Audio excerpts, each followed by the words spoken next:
next to the podium was Aiden Fisher. If you remember, back to Aiden's first presser of the spring, he talked about the spring being a reality check for a lot of the young guys. So again, great piece of media here. I'll give props to the media when they do well. Obviously, we'll talk shit about them when they do bad. But I like the fact that they brought that quote back up and they asked him, like, was it a reality check for a lot of these freshmen? He said they came a long way. A lot of these guys came in with like see ball, get ball. And obviously when you're an elite athlete playing in high school and you're the best player on the field, you can play like that. Scheme really doesn't matter. But he said the young guys got humbled, put their heads down, and went to work. And again, like just kind of following the theme of like Pond said something very similar, Sig said something very similar.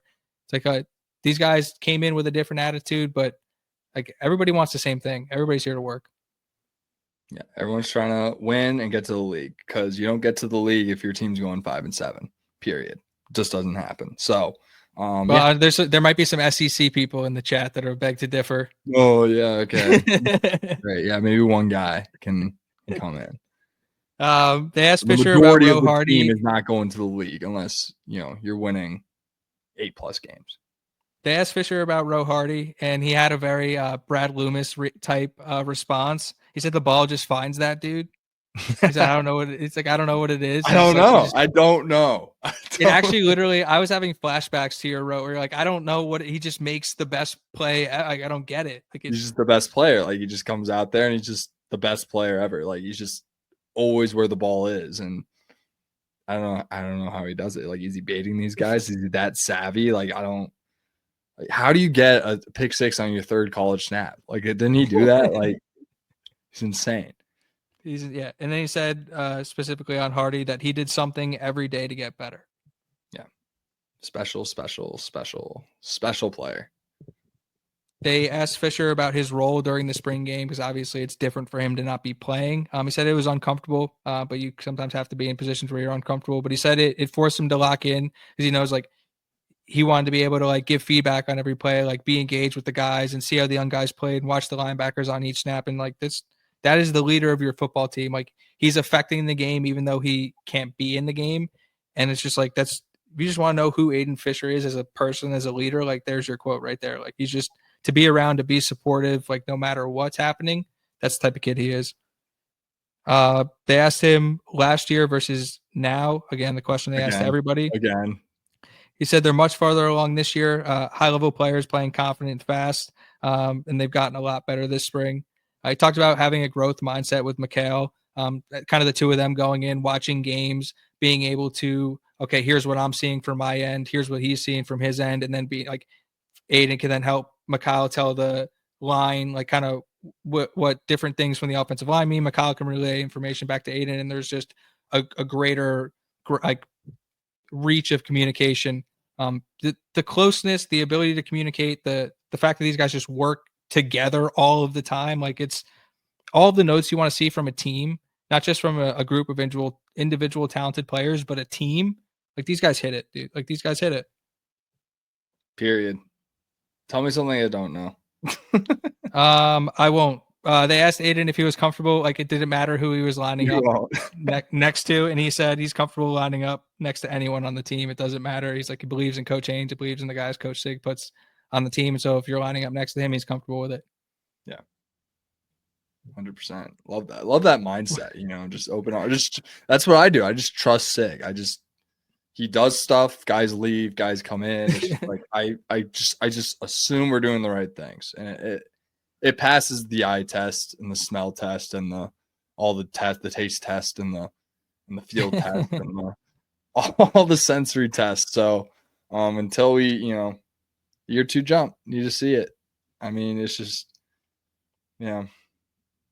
Would you believe me if I told you they started off the Carter Smith press conference by asking him the difference between last year and this year? God, I love the media. They're great. Who's the site that keeps asking them this question? Is this Indy Star or? I don't know. Okay, I forget. They say it. I'm not. Try and listen to the questions. If it's a question I didn't particularly like whatever. Like I'm not there for like the quality of question. I'm there for the answer of the guys they're asking it to. They do if they drop, they're gonna drop an article. There's gonna be some article that comes out like the differences between this year and last year. It's gonna come out like tomorrow, probably. We're gonna be like, holy shit, that's the that's the guy. That's the guy that's been asking that question the whole time. He Anyways, said the go on. biggest difference is they were able to establish the run game earlier this year than they were last year, which I thought was interesting. But makes a lot of sense. You have last year, the majority of the team is learning a new system versus this year, it's just a few guys. He also said Fernando's getting a lot more comfortable in the pocket. They asked him about Ajani and Liebfried. He said they're young, physical, capable. Um, they have some playbook things they need to clean up, but Debola specifically was really good fit lining up next to him. He played left guard, and he's going to do really well when he's ready. But that was so. Let's talk about Ajani now because one of the biggest things I was looking forward to in the spring game, and I actually theorized that they might put Bray Lynch at right guard instead of where he played last year at left guard for continuity reasons. We saw Ajani starting at left guard in the spring game. Lynch was at right guard. Were you surprised by that? And what did you think of Ajani getting that nod? Ajani getting the nod makes sense. I'm not like surprised by them flipping it around and putting them where they are. Whatever makes sense makes sense. I mean, guard, I'm not going to say it's the same playing both sides, but it kind of it's not the same as switching from left to right tackle. It's not the same. I'm not an O-line guy, but that's just from what I've heard from other O-linemen. Yeah, I mean, you're this super the excited feet you step with a little a different, redshirt but freshman coming in, and it's like he's in the lineup and there's no let off. It's just very promising to see considering we got Drew Evans in the wings coming back, coming into fall. We got Benson coming in. So it sounds like a lot like last year, a big guard position battle going into fall, seeing who's going to come out on top. I've said it before, I would love to have Benson kind of be that swing guy that's able to kind of play all four positions non-center and just being able to be inserted come the inevitable O-line injury, which does happen every year. Kidwell last year, Drew Evans last year. I mean, these things do happen. So just staying ready. 8 playable guys. We got that's better than last year, I think, going into the year. So I have a lot more confidence in this group than I did going into last year, and they blew my expectations out of the water last year. So yeah, they were phenomenal they're the last year. best O-line in the country in the conference. So analytics back it up at least. Maybe it doesn't show up against, it was good enough to beat Michigan, but maybe against Ohio State they got beat that day. They did. They got beat that day, and that happens. Like you lose that day. It happens. But there were points in that game where they were able to run the football extremely effectively. Yeah, they actually, I think they ran the ball effectively. It was the passing downs that got them. They were able to run the ball. It was communication. They had trouble communicating. Ohio State was able to jump the snap and all that. But John saying he's here and Liebfried was running with the ones until he broke his hand. Interesting. That's like he's in that group of 8 that we're talking about that are playable 100%. Guys. We'll see if he stays with the ones. I mean, you got Mikowski and Smith. I feel like our bookends are pretty set. So Liebfried being a tackle like I think he is, he could come in as a swing guard if an injury comes up, but like we have Benson, we have Drew Evans, Johnny's getting the nod already at guard. It looks like Liebfried is the reason why Austin Barrett had to hit the portal, basically, is what it seems like. This is where they asked Carter Smith about the running back room. He talked about like enjoying the options Hemby provided. Talked about KB loves running through it. Talked about pass pro though, probably need to be cleaned up in some areas, but overall, like very excited about the explosiveness in that room, which like is something that we saw coming out on Twitter is like Black, I think ripped off like a 45-yarder. Like I think Hemby like looked explosive on a couple 18-yard runs. So it's like a lot of the things we were theorizing with this running back room came to fruition in that spring game, and a lot of the things that the offensive line are saying, like they got some juice back there. Yeah, when we were previewing this running back room going into spring, we talked about how, obviously we're losing Justice Ellison and Lawton, our 2 leading rushers, but looks like from a personnel standpoint, a lot more home run ability,